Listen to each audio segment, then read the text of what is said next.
shock in the capital, Beirut, after an apartment block was struck early this morning. Residents say they never thought the neighborhood would be targeted. And when President Trump was asked about the war, he said that the US... Kung bubuksan mo ang balita ngayon, halos araw-araw may headline tungkol sa Middle East. May digmaan sa pagitan ng Iran, Israel at United States. May mga missile strikes, air strikes at naval battles na nangyayari sa rehiyon. Noong February 28, 2026, nagsimula ang isang malaking digmaan nang magsagawa ng malawakang airstrikes ang United States at Israel laban sa Iran. Target nila ang mga military base, missile sites at iba pang strategic facilities sa bansa. Simula noon, nagpalitan na ng missile attacks ang magkabilang panig at kumalat ang conflict sa iba pang bahagi ng rehiyon, kabilang ang Lebanon at Persian Gulf. Minsan mapapatanong ka na lang talaga, bakit kaya tila paulit-ulit ang gulo sa Middle East? Yan ang susubukan nating bigyan ng linaw sa bidyong ito.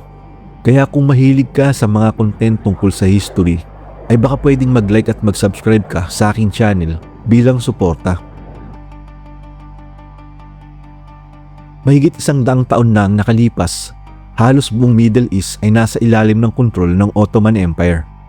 Ang imperyong ito na nakabase sa lungsod ng Istanbul ay isa sa pinakamakapangyarihang estado sa mundo mula pa noong ika-15 siglo. Noong 1517, nasakop ng mga Ottoman ang mga dating teritoryo ng Mamluk Sultanate, kabilang ang Egypt, Syria at Palestine, at mula noon ay nagkaroon sila ng kontrol sa malaking bahagi ng rehiyon sa loob ng mahigit 4 na siglo. Sa panahong iyon, hindi pa umiiral ang karamihan sa mga bansang kilala natin ngayon tulad ng Iraq, Syria o Jordan. Sa halip, ang mga teritoryo ay nahahati sa mga administrative provinces na tinatawag na vilayets, tulad ng Vilayet of Damascus, Baghdad at Mosul. Ang mga lalawigang ito ay pinamamahalaan ng mga gobernador na itinalaga ng pamahalaang Ottoman. Ang pagkakakilanlan ng mga tao sa rehiyon ay hindi nakabatay sa modernong konsepto ng nation-state. Mas mahalaga noon ang religion, tribal affiliation at lokal na komunidad. Halimbawa, maraming Muslim, Kristiyano at Hudyo ang naninirahan sa parehong lungsod, habang ang mga tribo sa disyerto ay may sariling sistema ng pamumuno at katapatan. Gayunpaman, ng unang bahagi ng ika-20 siglo, nagsimulang humina ang Ottoman Empire. Tinawag pa nga ito ng European leaders na the Sickman of Europe. Ang kahinaan ng imperyo ay lalo pang lumala nang sumiklab ang World War I noong 1914. Sa digmaang ito, pumanig ang Ottoman Empire sa Germany at sa Central Powers. Ngunit nang matalo sila noong 1918, bumagsak ang imperyong nagkontrol sa Middle East sa loob ng maraming siglo. Ang pagbagsak na ito ang nagbukas ng daan para sa muling paghahati ng rehiyon. Isang proseso na magbibigay daan sa paglikha ng maraming modernong bansa sa Middle East at sa mga conflict na patuloy pa ring nakikita hanggang ngayon. Habang nagpapatuloy ang World War I, kailangan ng United Kingdom ng kakampi laban sa Ottoman Empire. Noong 1915, nagsimula ang lihim palitan sa pagitan ng British High Commissioner sa Egypt na si Henry McMahon at ng Arab leader na si Hussein bin Ali. Ito ang tinatawag na McMahon-Hussein Correspondence.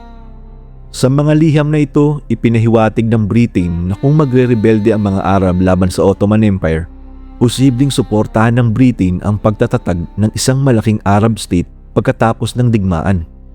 Dahil dito, nagsimula ang Arab Revolt noong 1916 laban sa Ottoman Empire.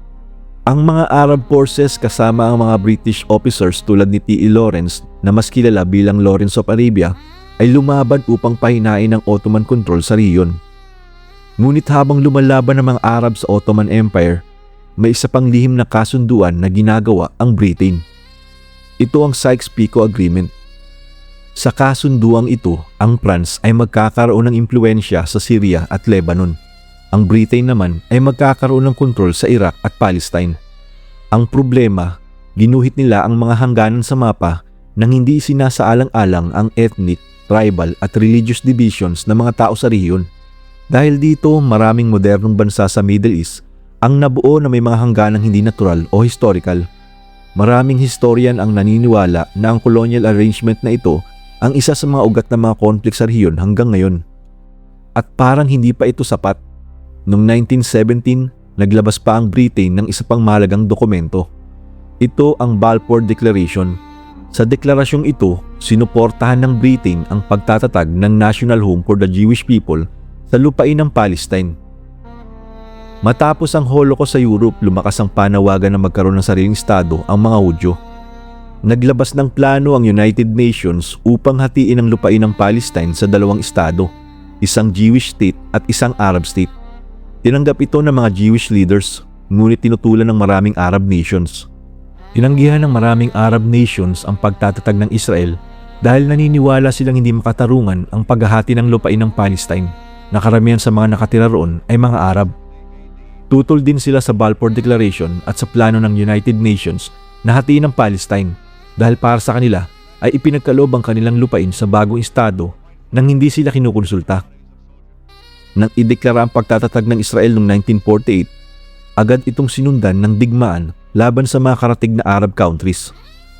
Simula noon, nagkaroon ng serye ng mga digmaan at conflict sa pagitan ng Israel at iba't ibang Arab forces na nagpapatuloy hanggang sa kasalukuyan. Para sa maraming Arab leaders, tila tatlong magkakaibang pangako ang ginawa ng Britain sa tatlong magkakaibang grupo.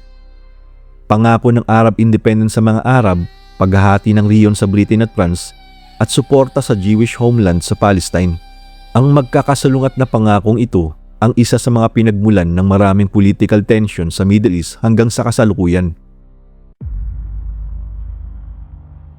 Bukod sa kasaysayan at relihiyon, may isa pang napakahalagang dahilan kung bakit napakalaki ng interes ng mundo sa Middle East.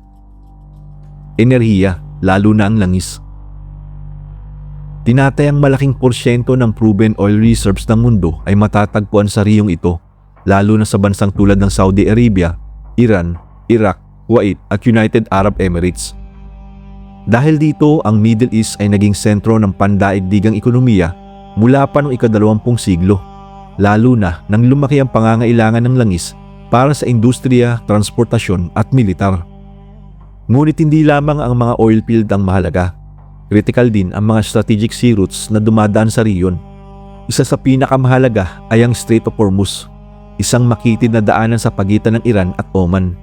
Sa rutang ito, dumadaan ang malaking bahagi ng langis na iniluluwas mula sa Persian Gulf patungo sa mga merkado sa Asia, Europe at iba pang bahagi ng mundo. Dahil dito, anumang tensyon o digmaan sa paligid ng Strait of Hormuz ay maaaring magkaroon ng agarang epekto sa pandaigdigang ekonomiya. Kapag may banta sa rutang ito tulad ng mga naval clashes, missile attacks o pagharang sa mga tanker, maaari nitong maantala ang supply ng langis at magdulot ng pagtaas ng presyo sa global market.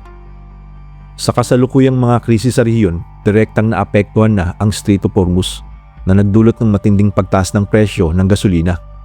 At syempre, pag mataas ang presyo ng gasolina, domino effect na yan, magtataasan na rin ang presyo ng mga bilihin. Ibig sabihin, ang mga digmaan sa Middle East ay hindi lamang lokal na problema. Dahil sa papel ng rehiyon sa pandaigdigang enerhiya at kalakalan, ang anumang malaking conflict dito ay maaaring maramdaman sa ekonomiya at politika ng buong mundo. Sa ngayon, habang ginagawa ang bidyong ito, nagpapatuloy pa rin ang matinding krisis sa rehiyon. Ang digmaan na nagsimula noong February 2026 sa pagitan ng Iran, Israel at United States ay nagdulot ng malawakang airstrikes, missile attacks at regional escalation. Ang conflict ay nagbabantang kumalat sa iba pang bansa sa Middle East. At tulad ng maraming digmaan bago nito, ang kasalukuyang krisis ay may mga ugat na umaabot pabalik sa mga desisyong ginawa mahigit isang siglo na ang nakalipas. Ito ay resulta ng maraming salik sa kasaysayan, gaya ng pagbagsak ng mga imperyo, colonial borders na ginuhit ng European powers, paglikha ng Israel at mga regional wars, at ang patuloy na kompetisyon ng mga global powers. Ang mga pangyayaring nagsimula noong World War I ay patuloy pa rin maepekto sa geopolitics ng rehiyon hanggang ngayon. At habang nagpapatuloy ang mga digmaan sa Middle East, isang bagay ang malinaw. Ang kasaysayan ng rehiyon ay hindi pa tapos isulat.